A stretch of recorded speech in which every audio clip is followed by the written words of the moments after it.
Harry Potter और आग का प्याला, अध्याय 9, मौत का निशान। बैगनी गलीचे वाली सीढ़ियों से धीरे धीरे नीचे उतरते समय मिस्टर वीजली ने फ्रेड और जॉर्ज से कहा, अपनी मम्मी को ये मत बताना कि तुमने जुए में पैसे जीते हैं। फ्रेड ने खुशी से कहा, आप बिल्कुल चिंता ना करें डैडी, हमने इस पैसे को लेकर बड़ी बड़ी योजनाएं बनाई हैं और हम नहीं चाहेंगे कि मम्मी इसे जब्त कर ले। एक पल के लिए उसे ऐसा लगा जैसे मिस्टर वीजली उससे पूछने वाले हैं कि क्या योजना, लेकिन कुछ सोचने के बाद उन्होंने फैसला किया कि इस बारे में न जानना ज्यादा अच्छा है। जल्दी ही वो दर्शकों के हुजूम में पहुंच गए जो स्टेडियम से बाहर निकलकर अपने अपने कैंप की तरफ जा रहे थे। आसमान में स्वर्ण नर्तक खुशी से चिल्लाते हुए उड़ रहे थे और अपनी लाल टेल लहरा रहे थे। तंबू में पहुंचने के बाद भी किसी का सोने का मन नहीं था क्योंकि काफी शोर हो रहा था। मिस्टर वीजली ने सोने से पहले एक एक कप कोको पीने का बच्चों का प्रस्ताव मान लिया।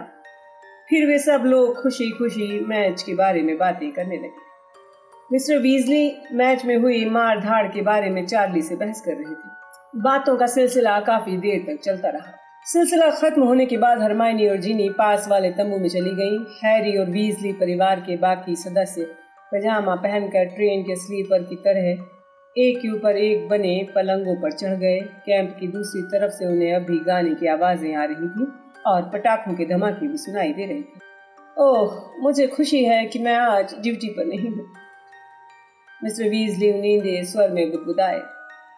मुझे आयरलैंड वालों से कहना अच्छा नहीं लग रहा कि उन्हें जश्न बंद कर देना चाहिए। हैरी रॉन से ऊपर वाले पलंग पर था। वो लेटे लेटे तंबू की छत को घूर कर देख रहा था। वो क्रम के शानदार दांव याद कर रहा था। वो बहुत उतावला हो रहा था कि वो भी अपने फायर बोल्ट पर चढ़कर छद्म छलावा को आजमा कर देखे। ऑलिवर वुड हिलते रेखा चित्र दिखाकर हैरी को कभी ये नहीं समझा पाया कि छद्म छलावा कैसा होता है। हैरी को पता नहीं था कि उसे नींद आई भी थी या नहीं। हो सकता है कि क्रम की तरह वो झाड़ू पर उड़ने की कल्पना सपनों में भी चली गई हो। बस वो इतना जानता था कि अचानक मिस्टर वीजली बोले, जल्दी उठो रॉन, हैरी जल्दी करो, कोई गंभीर घटना हो गई है, कहीं कोई गड़बड़ हो गई है। कैंप साइट की आवाजें बदल गई है। गाने की बजाय लोगों के चीखने और भागने की आवाजें आ रही हैं। वो पलंग के नीचे उतरकर अपने कपड़ों की तरफ हाथ बढ़ाने लगा, लेकिन मिस्टर वीजली ने अपने पजामा के ऊपर ही जीन्स पहनते हुए कहा, कपड़े पहनने का समय नहीं है हैरी, बस अपनी जैकेट उठाकर बाहर चलो जल्दी। हैरी फटाफट तंबू से बाहर निकल गया। रॉन उसके ठीक पीछे था। कुछ जगहों पर अब भी आग जल रही थी। उस आग की रोशनी में हैरी ने लोगों को जंगल की तरफ भागते हुए देखा। वे लोग उस चीज से दूर भाग रहे थे जो मैदान को पार करते हुए उनकी तरफ आ रही थी। उस चीज से अजीब सी रोशनी निकल रही थी और गोलियां चलने जैसे धमाके हो रहे थे। जादूगरों का एक समूह अपनी छड़ियां उठाकर मैदान में धीरे धीरे चल रहा था। हैरी ने उन्हें घूर कर देखा। ऐसे लग रहा था जैसे उनके चेहरे नहीं थे। फिर उसे एहसास हुआ कि उनके सिर और चेहरे पर नकाब थे। नकाबपोश जादूगरों के ऊपर आसमान में 4 आकृतियां दिख रही थी जो जादूगरों की छड़ियों के इशारे पर हवा में ऊपर नीचे हो रही। इस समूह में धीरे धीरे और भी जादूगर शामिल हो गए। वो हवा में उड़ते लोगों की तरफ देखकर हंसने और इशारा करने लगे। जब इस समूह की संख्या बढ़ गई तो वो तंबू उखाड़ने लगे। कई तंबुओं में आग लगा दी गई। लोगों की चीखें तेज हो गई। जब आसमान में उड़ रहे लोग एक जलते हुए तंबू के ऊपर से गुजरे तब हैरी को दिखा कि उसमें एक कैंप साइट के मैनेजर मिस्टर रॉबर्ट्स थे। बाकी तीनों में उनकी पत्नी और 2 बच्चे थे। हरमाइनी और जिनी जल्दी से उनके पास आ गए। वे अपनी नाइट ड्रेस पर कोट पहन रही थी। मिस्टर वीजली उनके पीछे थे। उसी समय विल, चार्ली और पर्सी तंबू से बाहर निकले। पूरे कपड़े पहनकर आए थे। उन्होंने अपनी आस्तीनें चढ़ा रखी थी और छड़ियां बाहर निकाल रखी थी। मिस्टर वीजली ने अपनी आस्तीनें चढ़ाई। चिल्लाकर बोले, हम लोग मंत्रालय की मदद करना चाहते हैं। बच्चों, तुम लोग उस जंगल में जाकर छुप जाओ, एक साथ रहना। मैं मामला सुलझाने के बाद तुम्हें लेने आऊंगा। बिल, चार्ली, पर्सी हुड़दंग करने वाले जादूगरों की तरफ पहले ही चल दिए। मिस्टर वीजली उनके पीछे भागे। मंत्रालय के जादूगर हर दिशा से उसी तरफ आ रहे थे। रॉबर्ट्स परिवार के नीचे की भीड़ अब करीब आती जा रही थी। चलो, फ्रेड जिनी का हाथ पकड़कर उसे जंगल की तरफ खींचने लगा। हैरी, रॉन, हरमाइनी और जॉर्ज उनके पीछे चल दिए। पेड़ों के पास पहुंचकर पीछे मुड़कर देखा। रॉबर्ट्स परिवार के नीचे जमा भीड़ अब बढ़ गई थी। मंत्रालय के जादूगर भीड़ के बीच खड़े नकाबपोश जादूगरों तक पहुंचने की कोशिश कर रहे थे, लेकिन उन्हें ऐसा करने में मुश्किल आ रही थी। वो मंत्र पढ़ने में घबरा रहे थे कि कहीं रॉबर्ट्स परिवार नीचे न गिर जाए। स्टेडियम तक जाने वाले रास्ते को रोशन करने वाली रंगीन लालटेनें बुझ चुकी थीं। लड़खड़ाती और टकराती हुई स्याह आकृतियां पेड़ों के बीच से भाग रही थी। बच्चे रो रहे थे, लोग तनाव में चीख रहे थे और दहशत भरी आवाजें रात की ठंडी हवा में चारों तरफ गूंज रही। हैरी को महसूस हुआ अनजान लोग उसे इधर उधर धकेल रहे हैं, लेकिन उसे अचानक रॉन की दर्द भरी चीख सुनाई दी। क्या हुआ? हरमानी ने चिंता से पूछा और अचानक रुक गई। रॉन, तुम कहाँ हो? ओह, ये तो मूर्खतापूर्ण है। प्रकाशित भव। वो अपनी छड़ी की रोशनी में रास्ते पर इधर उधर देखने लगी। रॉन जमीन पर पड़ा हुआ था, पेड़ की जड़ में उलझ कर गिर गया। पेड़ की जड़ में उलझ कर गिर गया था, उसने गुस्से में कहा और उठकर खड़ा हो गया। पीछे से एक व्यंग भरी आवाज आई, इतने बड़े पैर होंगे तो और क्या होगा। रॉन, हैरी और हरमाइनी तेजी से मुड़े। ड्रैको मैलफॉय उनके पास अकेला ही खड़ा था। वो पेड़ से टिका हुआ था, हाथ बांध कर खड़ा था और पेड़ों के बीच में खुली जगह से कैंप साइट के हंगामे को देख रहा था। रॉन ने मैलफॉय को एक गाली दी। हैरी जानता था कि रॉन मिसेस वीजली के सामने मैलफॉय को गाली देने की हिम्मत नहीं कर सकता था। अपनी भाषा पर ध्यान दो वीजली, मैलफॉय ने कहा।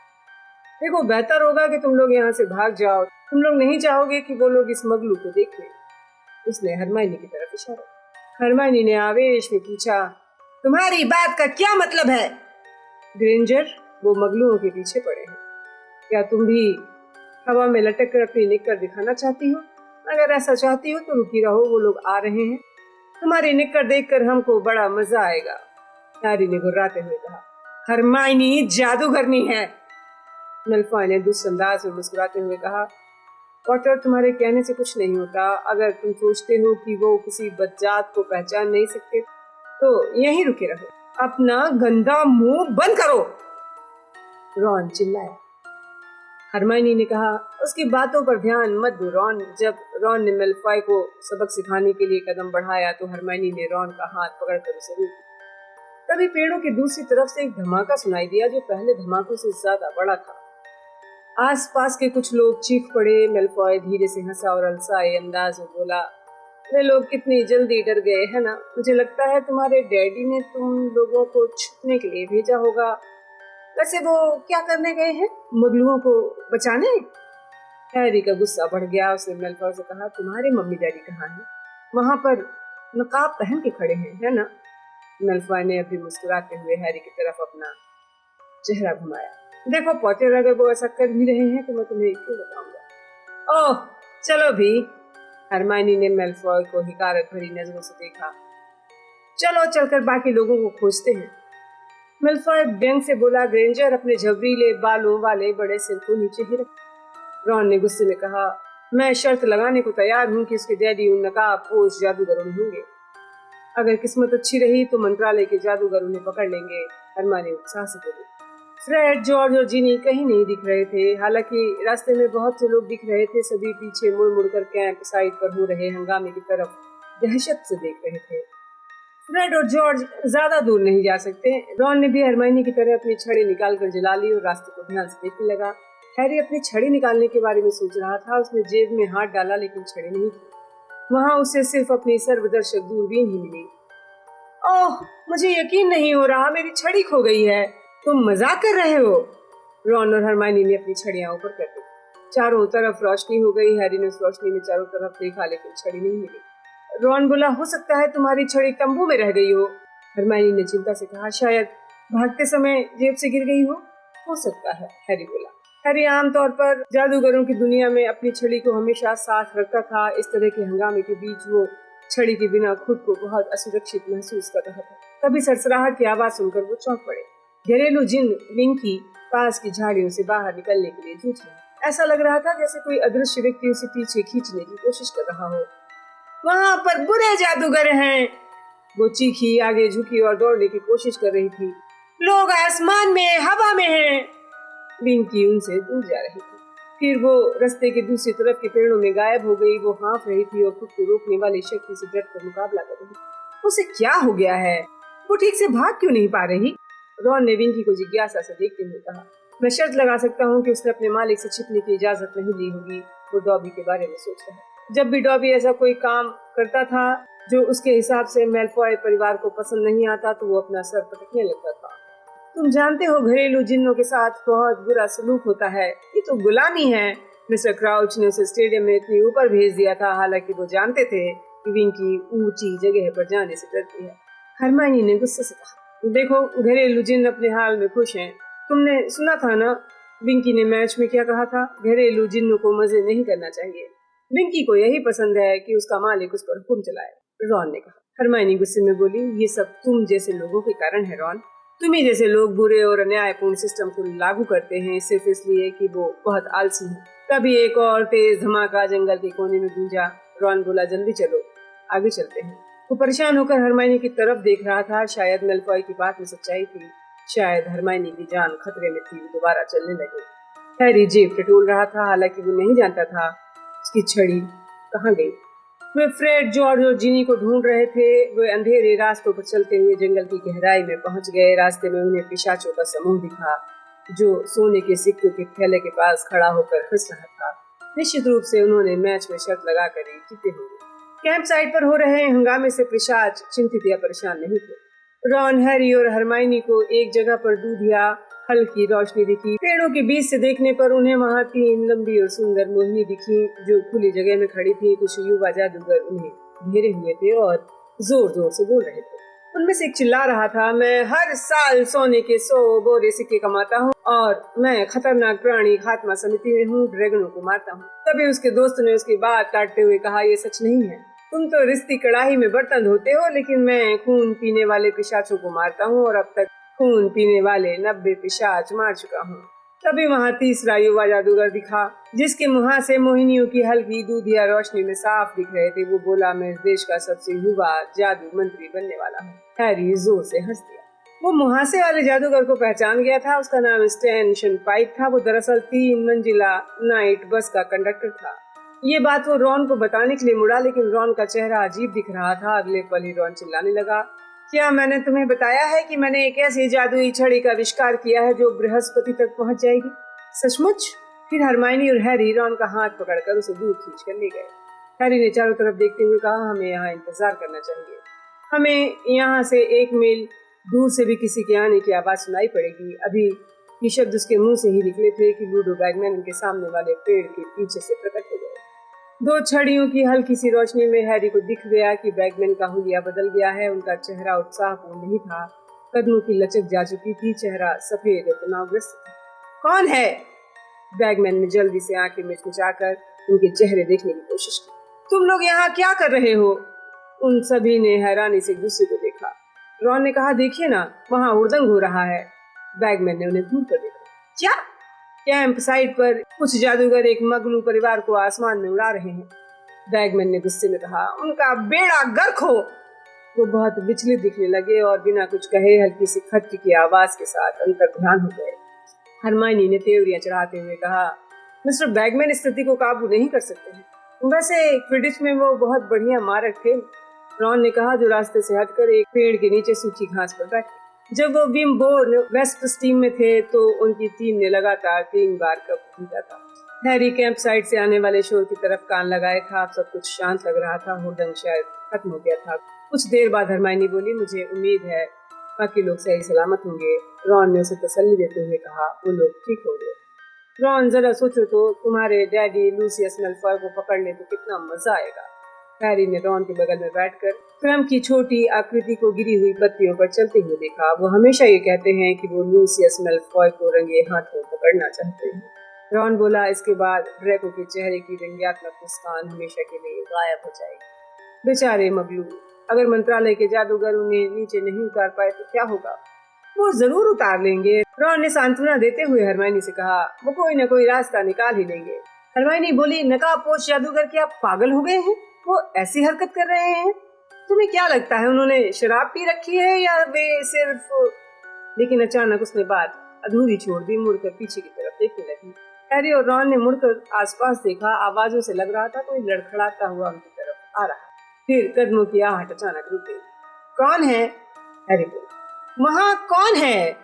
उसने पूछा और फिर बिना किसी चेतावनी के एक दहला देने वाली आवाज सुनाई दी। ऐसी आवाज उसने पहले कभी नहीं सुनी थी। यह आवाज दहशत में नहीं चीख रही थी, बल्कि इसने जोर से चिल्लाकर एक मंत्र बोला, मृत्यु सूचकम। तत्काल अंधेरे में एक बड़ी हरी और चमकती हुई चीज ऊपर उड़ने लगी। हैरी ने उसे ठीक से देखने की कोशिश की। वो चीज पेड़ों के ऊपर जाकर आसमान में क्या है, क्या है? रॉन ने हाँफते हुए कहा। वो फौरन उछलकर खड़ा हो गया और प्रकट हुई चीज को ढूंढने लगा। पल भर के लिए तो हैरी ने सोचा कि स्वर्ण नर्तकों ने कोई आकृति बनाई है, लेकिन उसे फौरन एहसास हो गया कि एक विशाल खोपड़ी। इसके मुंह से जीभ की जगह एक सांप बाहर निकल रहा था। उनके देखते ही ये खोपड़ी उड़कर ऊपर पहुंच गई और काले आसमान में किसी तारामंडल की तरह स्थापित हो गई। अचानक जंगल में चीखें सुनाई देने लगी। हैरी कारण नहीं समझ पाया। हैरी ने अंधेरे में उस व्यक्ति की तलाश की जिसने मंत्र पढ़कर इस खोपड़ी को उत्पन्न किया था, लेकिन कोई नजर नहीं आया। ये खोपड़ी किसी गंदे नियान साइन बोर्ड की तरह पूरे जंगल में उजाला फैला रही थी। उसे दोबारा पूछा, वहाँ कौन है? हैरी, जल्दी चलो, चलो यहाँ से। हरमाइनी ने उसकी जैकेट का पिछला हिस्सा पकड़ा और उसे घसीटने लगी। हरमाइनी का चेहरा सफेद पड़ गया था। वो दहशत में लग रही। हैरी हैरान था। ये मौत का निशान है हैरी, ये तुम जानते हो कौन का निशान है? वो अपनी पूरी ताकत से हैरी को घसीटने की कोशिश करने लगी। वोल्डेमॉर्ट का। हैरी चलो भी। हैरी पलटा। रॉन ने भी जल्दी से क्रम का मॉडल उठा लिया। फिर तीनों खाली जगह के पार चलने लगे। लेकिन वो अभी कुछ ही कदम चल पाए थे कि वहां पर 20 जादूगर प्रकट हो गए। उन्होंने तीनों को घेर लिया। हैरी पलट कर घूमा। पल भर में ही उसने बात ताड़ ली। सभी जादूगरों ने अपनी अपनी छड़ी निकाल रखी थी। हर छड़ी का निशाना हैरी, रॉन और हरमाइनी की तरफ था। बिना कुछ सोचे समझे उसे लाया। नीचे झुक जाओ। उसने बाकी दोनों को पकड़ा और जमीन पर गिरा दिया। स्तब्ध हो। 20 आवाजें गरजी। चौंधियाने वाली लपटें निकली। हैरी के सिर के बाल इस तरह उड़ने लगे जैसे आंधी चली। ठहरो, किसी की आवाज आई जो तीनों को पहचान गया था। ठहरो, वो तो मेरा बेटा है। हैरी के बाल उड़ना बंद हो गए। हैरी ने पलट कर देखा। मिस्टर वीजली दहशत में उनकी तरफ आ रहे थे। रॉन, हैरी, हरमाइनी, तुम लोग ठीक हो? उनकी आवाज कांप रही थी। रास्ते से हटो आर्थर। एक ठंडी और ऊंची आवाज आई। ये आवाज मिस्टर क्राउच। वो और मंत्रालय के बाकी जादूगर करीब आ गए। हैरी उनका सामना करने के लिए उठकर खड़ा हुआ। मिस्टर क्राउच का चेहरा गुस्से में तना हुआ था। तुम में से ये किसने किया? तुम में से किसने मौत का निशान उत्पन्न किया है? हमने इसे उत्पन्न नहीं किया। हैरी ने खोपड़ी की तरफ इशारा किया। हमने कुछ भी नहीं किया। आप लोगों ने हम पर हमला क्यों किया है? रॉन ने अपनी कोहनी मलते हुए गुस्से से अपने डैडी की तरफ देखते हुए कहा। झूठ मत बोलो, मिस्टर क्राउच ने चिल्लाकर कहा। उनकी छड़ी अब रॉन की तरफ थी और उनकी आंखें बाहर निकल रही। वो थोड़े पागल दिख रहे थे। तुम लोग ठीक उसी जगह पर मिले हो जहां अपराध हुआ है। बार्टी, ये बच्चे इतना बड़ा काम नहीं कर सकते। लंबे ऊनी ड्रेसिंग गाउन वाली एक जादूगरनी ने धीरे से कहा। मिस्टर वीजली ने जल्दी से पूछा, तुम तीनों बताओ ये निशान कहाँ से निकला? वहां से। हरमाइनी ने कांपते हाथों से उस जगह की तरफ इशारा किया जहां से उन्हें आवाज सुनाई दी थी। पेड़ों की तरफ कोई खड़ा था। उसने चिल्ला कर कोई मंत्र बोला था। अच्छा, वहां खड़ा था। मिस्टर क्राउच ने अपनी बाहर निकलती आंखें हरमाइनी पर टिका दी। उसने मंत्र बोला था, है ना? तुम्हें बहुत अच्छी तरह मालूम है कि ये निशान कैसे उत्पन्न किया जाता है लड़की। लेकिन मिस्टर क्राउच को छोड़कर मंत्रालय के किसी अन्य जादूगर को कोई शक नहीं था। इसी कारण हरमाइनी की बात सुनने के बाद उन सभी ने अपनी छड़ियां दोबारा उठाई और उसकी बताई दिशा में तान दी। हमें बहुत देर हो चुकी है। अब तक तो वो अंतर्ध्यान हो चुका होगा। ऊनी ड्रेसिंग गाउन वाली जादूगरनी ने अपना सिर हिलाते हुए कहा। मुझे ऐसा नहीं लगता। भूरी दाढ़ी वाला जादूगर बोला, ये एमाउस की गोली है। हमारे स्तब्धीकरण मंत्र उन पेड़ों के बीच में गए थे। काफी संभावना है कि वो बेहोश हो गया होगा। एमाउस, जरा संभल कर चलना, उस जादूगरी ने चेतावनी दी। कुछ सेकंड बाद मिस्टर डिगोरी के चिल्लाने की आवाज सुनाई दी। हाँ, हमें अपराधी मिल गया है। यहाँ कोई है, बेहोश है। लेकिन ये तो, ओह, तुम्हें कोई मिल गया है? कौन है वो? कौन है? मिस्टर क्राउच ने बहुत अविश्वास भरे स्वर में कहा। उन्हें शाखाओं के टूटने और पत्तियों के सरसराने की आवाजें आईं। फिर कदमों की आहट आई। मिस्टर डिगोरी पेड़ों के पीछे बाहर निकले। उनके हाथों में छोटी बेहोश आकृति थी। हैरी ने तत्काल तौलिए जैसी पोशाक को पहचान लिया। ये रिंकी थी, मिस्टर क्राउच की घरेलू जिन्न। मिस्टर डिगोरी ने घरेलू जिन्न को मिस्टर क्राउच के पैरों के पास जमीन पर लिटा दिया। वो ना तो हिले और ना ही कुछ बोले। मंत्रालय के बाकी जादूगर क्राउच को छू गए। उनका चेहरा सफेद हो गया, आंखें लाल। वो लगातार विंकी को घूर रहे थे। ऐसा लगा जैसे वो होश में आ गए। ये नहीं नहीं हो सकता, कोई फायदा नहीं है मिस्टर क्राउच, मिस्टर डिगोरी ने पीछे से कहा। वहाँ कोई और नहीं है। लेकिन मिस्टर क्राउच उनकी बात मानने को तैयार नहीं थे। तलाशी लेते समय उन्होंने झाड़ियों को हटाया, पत्तियों की सरसराहट सुनाई दी। उन्हें थोड़ी शर्म आ रही होगी, मिस्टर डिगोरी ने गंभीरता से विंकी के बेहोश शरीर की तरफ देखते हुए कहा, बार्टी क्राउच की घरेलू जिन्न मेरी राय में तो छोड़ो भी है मॉस।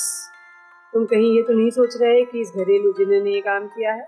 मिस्टर वीजली ने भी कहा, मौत का निशान एक जादूगर का निशान है, इसे उत्पन्न करने के लिए छड़ी की जरूरत होती है। तुम ठीक कह रहे हो, मिस्टर डिगोरी बोले, लेकिन इस घरेलू जिन्न के पास छड़ी थी क्या? मिस्टर वीजली ने कहा, ये रही देखो। मिस्टर डिगोरी ने एक छड़ी उठाकर मिस्टर वीजली को दिखाई। ये उसके हाथ में थी, इसलिए उसका पहला अपराध तो यही है कि उसने जादुई छड़ी की प्रयोग संहिता अनुच्छेद 3 को तोड़ा है। किसी भी गैर मानवीय प्राणी को जादुई छड़ी रखने का या उसका प्रयोग करने की इजाजत नहीं है। तभी धम्म की आवाज के साथ लूडो बैगमैन मिस्टर वीजली के ठीक पास प्रकट हुए। वो हाँफ रहे थे और विचलित दिख रहे थे। वे पन्ने के रत्न की तरह चमकती हरी खोपड़ी को देखने लगे। मौत का निशान, मौत का निशान, वो हाँफते हुए बोले और अपने सहयोगियों से पूछने के लिए मुड़ते समय विंकी पर चढ़ते चढ़ते बच गए। मिस्टर क्राउच खाली हाथ लौट आए थे। उनका चेहरा अभी किसी भूत की तरह सफेद था। उनके हाथ और उनकी टूथ ब्रश जैसी मूंछ दोनों ही कांप रहे। तुम कहाँ गए थे बार्टी? तुम मैच देखने क्यों नहीं आए? तुम्हारे घरेलू जिन्न ने जगह रोक रखी थी, खुदा खैर करे। बैगमैन ने विंकी को अपने पैरों के पास जमीन पर देखा। इसे क्या हुआ है? मैं व्यस्त था लूडो, मिस्टर क्राउच ने कहा, जो अभी अटक कर बोल रहे थे। उनके होंठ मुश्किल से हिल रहे थे। मेरी घरेलू जिन्न को स्तब्ध किया गया है। स्तब्ध? तुम्हारा मतलब है तुम लोगों ने स्तब्ध कर दिया? लेकिन क्यों? अचानक बैगमैन के चमकते हुए गोल चेहरे पर ऐसा भाव आ गया जैसे वो सब समझ गए। नहीं, पिंकी मौत का निशान कैसे उत्पन्न करेगी? उसे इसका तरीका नहीं मालूम है। सबसे पहले उसे जादुई छड़ी की जरूरत पड़ी, लेकिन उसके पास जादुई छड़ी थी, मिस्टर डिगोरी ने कहा। लूडो, मुझे उसके हाथ में ये मिली है।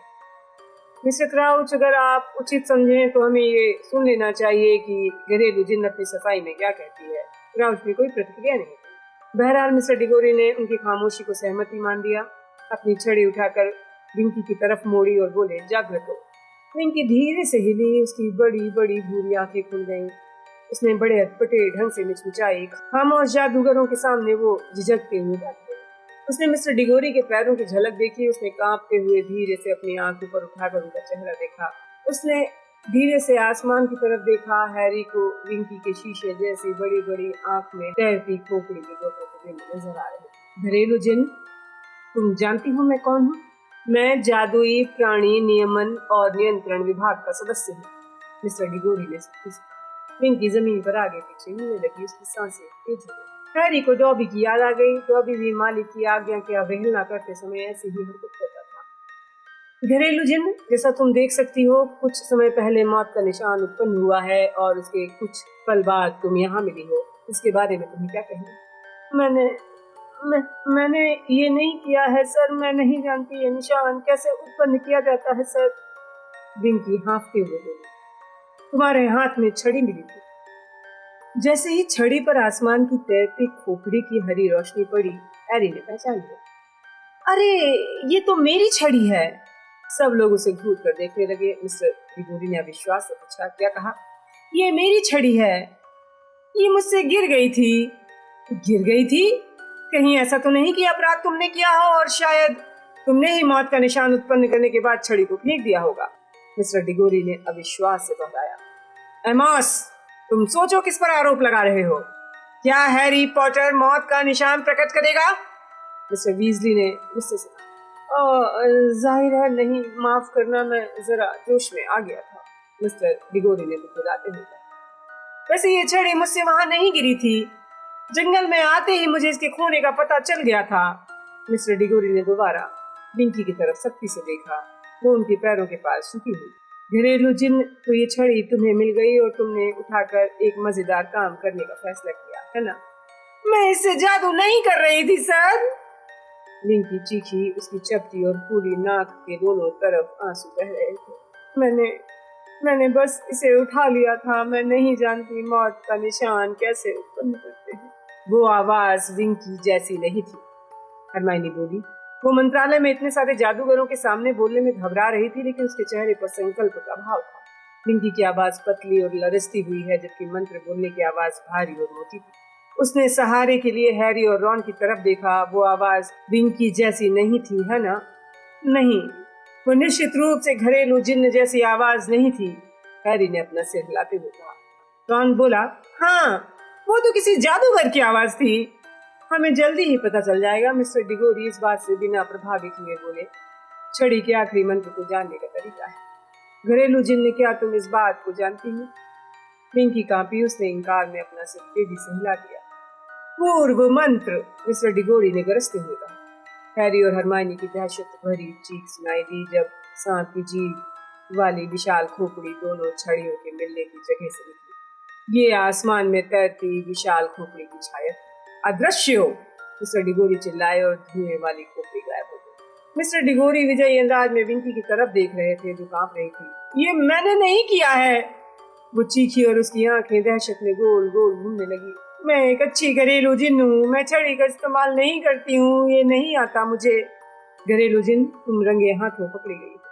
जिस छड़ी से मंत्र पढ़ा गया था वो तुम्हारे हाथ में मिली है। एमॉस, जरा सोचो, बहुत कम जादूगरों को ये मंत्र मालूम है, तब ये घरेलू जिन्न इसे कैसे सीख सकती है? मिस्टर वीजली ने जोर से कहा। शायद एमॉस ये कहना चाहता है कि मिस्टर क्राउच के हर शब्द में गुस्सा टपक रहा था, कि मैं अपने नौकरों को मौत का निशान उत्पन्न करना सिखाता हूँ। एक अप्रिय गहरी खामोशी छा गई। एमॉस डिगोरी दहशत में बोला, नहीं क्राउच, नहीं, बिल्कुल नहीं। आपने यहाँ मौजूद दो ऐसे लोगों पर आरोप लगाया है जिसके उस निशान को उत्पन्न करने की सबसे कम संभावना है, हैरी पॉटर और मैं। मुझे लगता है आप इस लड़के की कहानी जानते होंगे एमॉस। हाँ हाँ, क्यों नहीं, सभी लोग जानते हैं, मिस्टर डिगोरी ने परेशान दिखते हुए कहा। मुझे यकीन है आपको बहुत से सबूत याद होंगे जो मैंने अपने लंबे करियर में दिए हैं कि मैं शैतानी शक्तियों के प्रयोग करने वालों से कितनी बुरी तरह चिढ़ता हूँ और नफरत करता हूँ। मिस्टर क्राउच, मेरे कहने का ये मतलब नहीं था, इसका आपसे कोई संबंध नहीं है, एमॉस डिगोरी ने कहा। उसका चेहरा अब उसकी भूरी दाढ़ी के नीचे लाल होने लगा। डिगोरी, अगर आप मेरी घरेलू जिन्न पर आरोप लगाते हैं, इसका मतलब आप मुझ पर आरोप लगा रहे हैं। वो मौत का निशान उत्पन्न करना कहाँ से सीखेगी? कहीं से भी।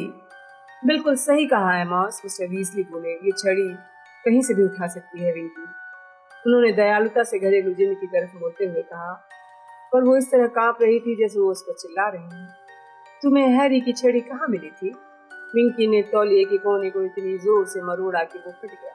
ये छड़ी मुझे सर, वहाँ पेड़ों पर सर, उसने फुसफुसा कर कहा। देखा एमॉस, जिसने भी छड़ी का निशान उत्पन्न किया है उसके बाद वो अंतर्ध्यान हो गया होगा। हैरी की छड़ी वही छोड़ गया। उसने अपनी चतुराई दिखाते हुए छड़ी का इस्तेमाल नहीं किया, क्योंकि इससे वो पकड़ में आ गया था, और विंकी का दुर्भाग्य था कि उसे कुछ पल बाद ये छड़ी दिख गई और उसने उठाई। मिस्टर वीजली बोले। मिस्टर डिगोरी ने अधीरता से कहा, लेकिन तब तो वो असली अपराधी से कुछ ही फुट दूर रही होगी, क्या तुमने उसे देखा था? विंकी बुरी तरह कांप रही थी। उसकी बड़ी बड़ी आंखें मिस्टर डिगोरी और लूडो बैगमैन फिर मिस्टर क्राउच की तरफ गई। फिर उसने थूक गटकते हुए कहा, मैंने किसी को भी नहीं देखा सर, किसी को भी नहीं। एमॉस, मिस्टर क्राउच ने रूखेपन से कहा, मैं अच्छी तरह जानता हूँ कि सामान्य परिस्थितियों में तुम पूछताछ के लिए विंकी को अपने विभाग में ले जाते हो। बहरहाल मैं तुमसे ये चाहता हूँ कि ये काम तुम मुझे करने दो। मिस्टर डिगोरी के भाव से ये लगा कि इस सुझाव से वो खास कुछ नहीं थे, लेकिन मिस्टर क्राउच मंत्रालय के इतने महत्वपूर्ण अधिकारी थे कि मिस्टर डिगोरी उनकी बात नहीं टाल सकते। मिस्टर क्राउच ने ठंडेपन से कहा, यकीन रखो, उसे सजा मिलेगी। मालिक, विंकी अटकते हुए बोली, अपनी आंसू भरी आंखों से मिस्टर क्राउच को देखने लगी। मिस्टर क्राउच ने उसे घूर कर देखा। उनके चेहरे की लकीरें अब ज्यादा गहरी दिख रही थी। उनकी आंखों में दया, ममता का नामो निशान नहीं था। विंकी ने आज रात ऐसी हरकत की है जिसके बारे में मैं सोच नहीं सकता था। मैंने उससे कहा था कि वो तंबू में ही रहे जब तक मैं समस्या से निपट कर आऊं, लेकिन मैं देख रहा हूँ उसने मेरे आदेश का पालन नहीं किया। उसे मुझे कपड़े देने होंगे। नहीं, विंकी चीखी और मिस्टर क्राउच के कदमों पर लौटने लगी। नहीं मालिक, कपड़े नहीं, कपड़े नहीं। हैरी जानता था घरेलू जिन्न को आजाद करने का यही तरीका। ये देखना दुखद था कि विंकी मिस्टर क्राउच के पैरों के पास सुबक रही थी और अपने तौलिए को कसकर पकड़ी थी। वो बहुत डरी थी, लेकिन वो डरी हुई थी। आपकी घरेलू जिन्न को ऊंची जगहों पर जाने से डर लगता है। और नकाबपोश जादूगर मासूम लोगों को हवा में उछाल रहे थे। आप इस बात के लिए विंकी को दोष नहीं दे सकते कि वो वहां से भाग आई। हरमाइनी ने गुस्से में मिस्टर क्राउच को घूरते हुए कहा। मिस्टर क्राउच एक कदम पीछे हटे, घरेलू जिन के संपर्क से खुद को दूर किया। अपने मालिक का आदेश ना मानने वाले घरेलू जिन की मेरे घर में कोई जगह नहीं। विंकी इतनी जोर से रोने लगी कि उसकी सिसकियां सबको सुनाई दे रही थी। बहुत बुरी खामोशी छा गई। मिस्टर वीजली ने खामोशी तोड़ते हुए धीरे से कहा, अगर आपको आपत्ति न हो तो मैं अपने बच्चों को तंबू में वापस ले जाऊंगा। एमॉस की छड़ी जितना बता सकती थी वो बता दिया। क्या हैरी को छड़ी वापस मिल सकती है? मिस्टर डिगोरी ने हैरी को उसकी छड़ी वापस कर दी। चलो, मिस्टर वीजली धीरे से बोले। ऐसा लग रहा था जैसे हरमाइनी वहां से हिलना नहीं चाहती थी। उसकी निगाह सुबकती हुई घरेलू जिन पर टिकी थी। मिस्टर वीजली ने थोड़ी तेजी से कहा, हरमाइनी, हरमाइनी। हरमाइनी मुड़ी और हैरी और रॉन के पीछे पीछे पेड़ों के बीच चले। जब वो लोग थोड़ी दूर पहुंच गए तो हरमाइनी ने पूछा, विंकी का क्या होगा? वे लोग उसके साथ कितना बुरा सलूक कर रहे थे। मिस्टर डिगोरी हर बार उसे घरेलू जिन्न कहे जा रहे थे और मिस्टर क्राउच खुद जानते हैं ये काम उसने नहीं किया, फिर भी उसे घर से निकाल दिया। उन्हें इस बात की जरा परवाह नहीं थी कि वो कितनी बुरी तरह डरी और घबराई थी। वे तो उसके साथ इस तरह व्यवहार कर रहे थे जैसे कोई इंसान ही ना हो। हरमाइनी गुस्से में बोली। वो इंसान है भी नहीं, रॉन बोला। हरमाइनी ने तैश में आकर कहा, इसका मतलब ये नहीं है कि उसके दिल में भावनाएं नहीं है रॉन, ये तो बहुत बुरा सलूक है। हरमाइनी, मैं तुमसे सहमत, लेकिन ये घरेलू जिन्नों के अधिकारों के बारे में बहस करने का समय नहीं है। मिस्टर वीजली ने आगे चलने का इशारा करते हुए कहा, वो अंधेरे में हमसे बिछड़ गए थे डैडी। सब लोग उस खोपड़ी के कारण इतने परेशान क्यों हो गए थे? रॉन ने कहा, मैं तुम्हारे हर सवाल का जवाब तंबू में पहुंचने के बाद दूंगा। जंगल के किनारे पहुंचकर उन्हें रुकना पड़ा। वहां बहुत से जादूगरों और जादूगरियों की भीड़ जमा थी। जब उन्होंने मिस्टर वीजली को जंगल से बाहर निकलकर अपनी ओर आते देखा तो वो पूछने लगे, वहां क्या हो रहा है? मौत का निशान किसने उत्पन्न किया? आर्थर, कहीं ये काम तुम जानते हो कौन का तो नहीं था? जाहिर है उसका नहीं था। हम नहीं जानते निशान किसने उत्पन्न किया। ऐसा लगता है वो अंतर्ध्यान हो गया। माफ कीजिए, मुझे अपने तंबू में जाना है। हैरी, रॉन, हरमाइनी और मिस्टर वीजली भीड़ के बीच से निकलकर कैंप साइट तक चले गए। लड़कों के तंबू से चार्ली का सिर बाहर निकला। वो अंधेरे में चिल्लाया, डैडी क्या हो रहा है? फ्रेड, जॉर्ज और जिनी तो सही सलामत आ गए हैं, लेकिन बाकी लोग मेरे साथ हैं। हैरी, रॉन, हरमाइनी भी मिस्टर वीजली के पीछे झुककर तंबू के अंदर चले गए। बिल किचन की टेबल पर बैठा था। उसके हाथ से खून निकल रहा था। उसने एक चादर लपेट रखी थी। चार्ली की शर्ट बुरी तरह फटी हुई थी। पर्सी की नाक खूनम खून थी। फ्रेड, जॉर्ज और जिनी घायल तो नहीं थे, लेकिन सदमे में थे। आपने उन्हें पकड़ लिया डैडी? उस आदमी को जिसने मौत का निशान उत्पन्न किया था? बिल ने तेजी से पूछा। नहीं, हमें वहां बार्टी क्राउच की घरेलू जिन्न मिली जिसके पास हैरी की छड़ी थी, लेकिन हमें ये पता नहीं चला निशान किसने उत्पन्न किया। क्या? बिल, चार्ली और पर्सी एक साथ बोले। फ्रेड ने कहा, हैरी की छड़ी। पर्सी ने दहशत में आते हुए कहा, मिस्टर क्राउच की घरेलू जिन्न। हैरी, रॉन और हरमाइनी की मदद से मिस्टर वीजली ने सबको बताया जंगल में क्या हुआ। पूरी बात सुनकर पर्सी गुस्से में आ गया। वो बोला, मिस्टर क्राउच ने घरेलू जिन्न को निकालकर बिल्कुल सही किया। जब उसे कहा गया था कि वो तंबू में रहे, इसके बावजूद वो वहां से भाग गई।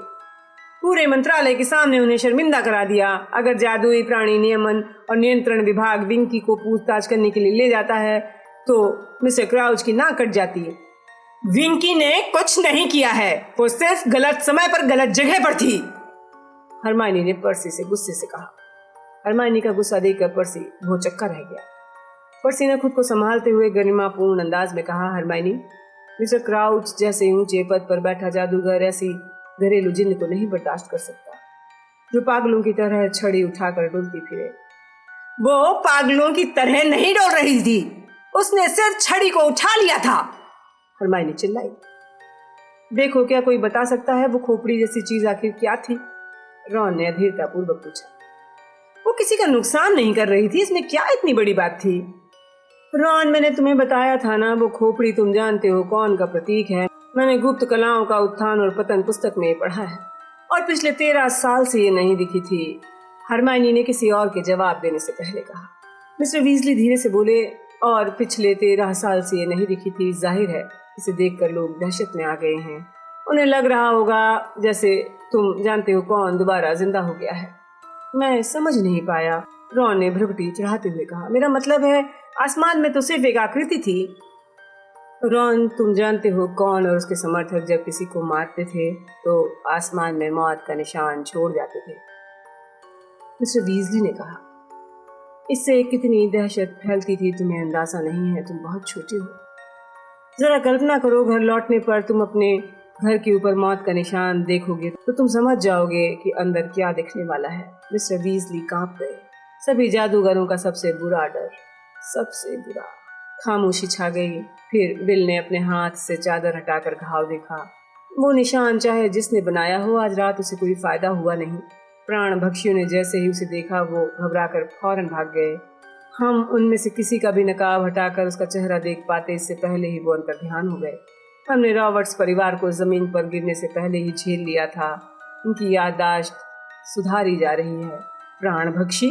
प्राणभक्षी कौन होते हैं? हैरी ने पूछा। तुम जानते हो कौन के पक्के समर्थक खुद को इसी नाम से बुलाते हैं। मुझे लगता है आज रात हमने उनके बचे खुचे समर्थकों को देखा था जो अज़्काबान से बाहर रहने में कामयाब हो गए थे। हम ये साबित नहीं कर सकते कि वो प्राणभक्षी थे, बिल, मिस्टर वीजली ने निराशा से कहा। हालांकि वही रहे होंगे।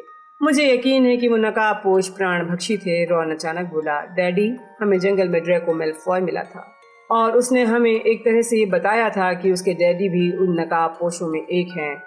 और हम सब जानते हैं कि मैल्फॉय, तुम जानते हो कौन का पक्का चमचा था। लेकिन वोल्डेमॉर्ट के समर्थक यहाँ क्या करना चाहते थे? हैरी ने बोलना शुरू किया और सबके मुंह से आह निकल गई। जादुई दुनिया के ज्यादातर लोगों की तरह वीजली परिवार भी वोल्डेमॉर्ट का नाम लेने से बचता था। हैरी ने जल्दी से सॉरी कहा और वाक्य बदल दिया। तुम जानते हो कौन के समर्थक यहाँ क्या करना चाहते थे, जो वो मगलुओं को इस तरह उछाल कर तमाशा दिखा रहे थे? मेरा मतलब है, क्या फायदा हुआ? फायदा? हैरी, उसमें मजा आ रहा होगा। तुम जानते हो कौन शक्तिशाली था, तो मगलुओं की आधी हत्याएं तो मजे की खातिर होती थी। मिस्टर वीजली ने खोखली हंसी हंसते हुए कहा। उन्होंने एक बार फिर अपना छोटा सा पुनर्मिलन सम्मेलन आयोजित कर लिया होगा। रॉन ने पूछा, लेकिन अगर वो प्राणभक्षी हैं तो मौत का निशान देखते ही अंतर्ध्यान क्यों हो गए? उन्हें खुश होना चाहिए था। अपने दिमाग का इस्तेमाल करो रॉन। अगर वो प्राणभक्षी थे तो तुम जानते हो कौन के पतन के बाद उन्होंने अज़्काबान से बाहर रहने के लिए बहुत कोशिश की होगी। इस बारे में तमाम झूठ बोले होंगे कि उसने उन्हें लोगों को मारने और सताने के लिए मजबूर किया था। मुझे लगता है उसकी वापसी का बाकी जादूगरों से ज्यादा डर उन्हीं लोगों को होगा, क्योंकि जब तुम जानते हो कौन की शक्ति चली गई तो उन्होंने पल्ला झाड़ते हुए साफ कह दिया कि उनका उससे कोई सरोकार नहीं था। तो जिसने भी मौत का निशान बनाया था वो प्राणभक्षियों का हौसला बढ़ाना चाहता है या फिर उन्हें डरा कर भगाना चाहता था? हरमाइनी ने धीरे से कहा। हरमाइनी, इसका तो सिर्फ अंदाजा ही लगाया जा सकता है, लेकिन मैं तुम्हें बता दूं, सिर्फ प्राणभक्षियों को ही मौत का निशान उत्पन्न करना आता था। जिसने भी इस निशान को बनाया होगा वो कभी प्राणभक्षी रहा होगा, भले ही अब न हो। मिस्टर वीजली ने बताया और कहा, अगर तुम्हारी मम्मी को इन घटनाओं का पता चला होगा तो बहुत परेशान होंगी। हम लोग कुछ घंटे सो लेते हैं, फिर हम यहाँ से निकलने के लिए सुबह जल्दी आवागमन कुंजी पकड़ लेंगे। हैरी बिस्तर पर लेट गया, उसका सिर चकरा रहा। 3 दिन पहले, हालांकि अभी बात बहुत पुरानी लग रही थी, वो अपने माथे के निशान में होने वाले दर्द के कारण जाग गया था और आज रात 13 सालों में पहली बार लॉर्ड वोल्डेमॉर्ट का निशान आसमान में नजर आया। क्या मतलब है इन बातों का? उसने चिट्ठी के बारे में सोचा जो प्रिविट ड्राइव से आने के पहले सीरियस को लिखी थी। क्या वो सीरियस को मिल चुकी होगी? वो जवाब कब देगा? हैरी ने लेटकर छत की तरफ देखा, लेकिन अब जादुई झाड़ू की उड़ान की कोई कल्पना उसे सुलाने के लिए मौजूद नहीं थी। टेंट में चार्ली के खर्राटे काफी देर तक गूंजते रहे। इसके बाद ही हैरी की आंख लगी।